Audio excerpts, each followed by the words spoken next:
Hey guys, welcome to Make It With Wood. So since the last episode, I've had a few questions about a mitre station. Why don't I build a mitre station? Wouldn't it be easier for me cutting timber across here if I had a mitre station here? Yes, it would probably be easier than what I've currently got, but up until now, recently, I've not really needed a mitre station.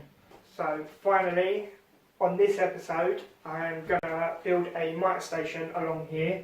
So we'll see how it goes, and I want to kind of utilise some of the space higher up on here for clamp storage, screw storage and some other stuff. So I don't want this coming up too high.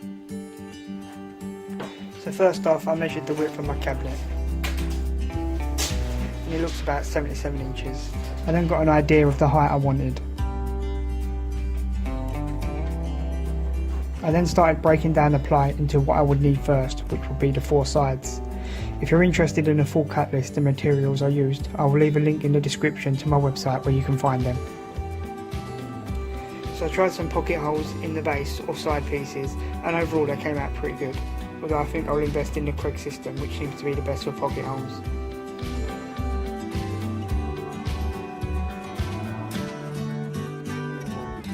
So moving on, I then attached one side using the pocket holes and the other side to my wall.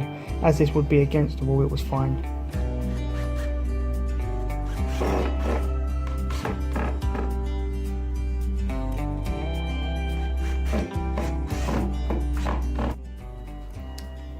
I then broke down some more ply to use for the tops. So you can't see it in the video, but my drill bit keeps popping out of the holder. So if anyone has any tips for a better holder, please leave a comment below. I then started attaching the tops to the sides on the right of my station. I never used any glue as I wanted it to be easily disassembled if I needed to, or if I wanted to extend or change anything.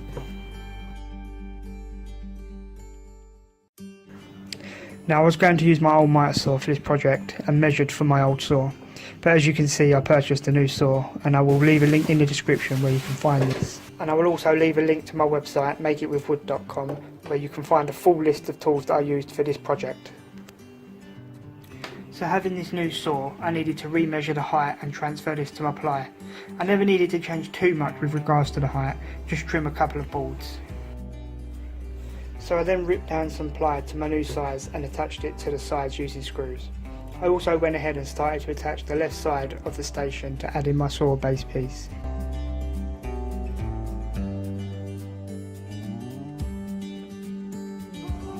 I then carried on attaching the left side, adding the tops and a small plate at the end to attach to the farthest side, as I'll be adding some storage here for screws and bits.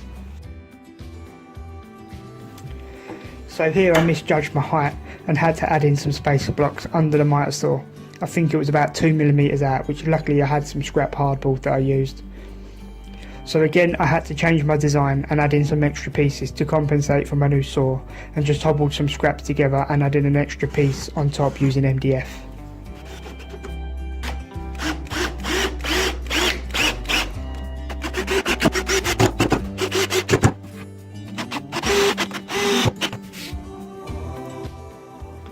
I then added some middle supports in to divide the bottom into my 2 sections for my drawers. And by the way, the plans and cut list won't include the little pieces, it will be as one piece being used as I modified my station halfway through.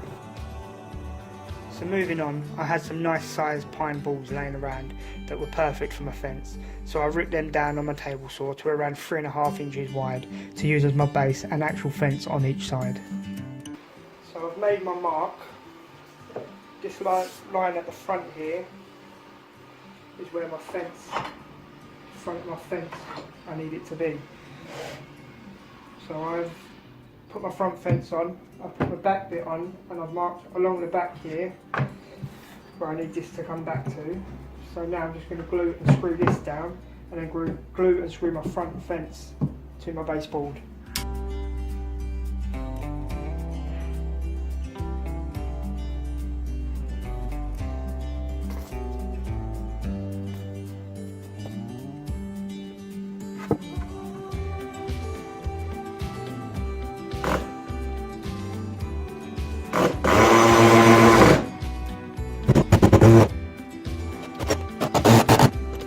I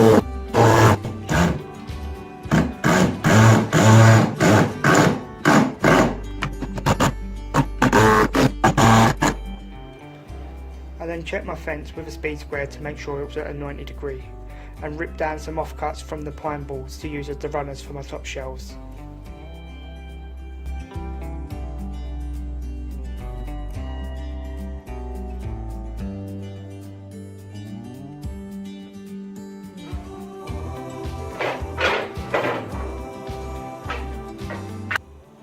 So I cut a couple of these spacer blocks. Essentially, they're not going to be fixed there. They're just as a guide to give me my runner here, and I'll use the same on the opposite side, and I'll just go ahead and attach them using some screws.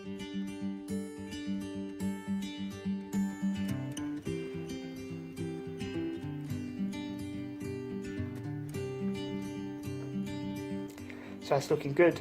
All I need to do now is add some trim on to finish this part of the build, and if you're wondering what the trim is, I had some old cork board flooring panels that I ripped down on the table saw and attached it to the fascia.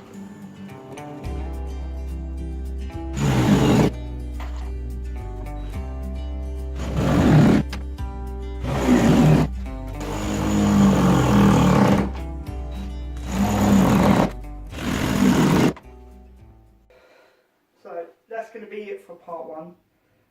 I was going to try and get it all done in one shoot, but it's going to be too long, so I'm going to split it into two videos. So if you like this video and you want to see more, join me next week in part two, where I'll be adding the drawers at the bottom on each side, and I will be adding a dust extraction and an electrical socket for the Mitre Saw in the back. I'll be adding the dust extraction down below. If you haven't already done so, please subscribe, and I'll leave a link in the description to a set of plans and a cut list for this build. So I'm going to call this part done, and I'll see you all next week. Bye.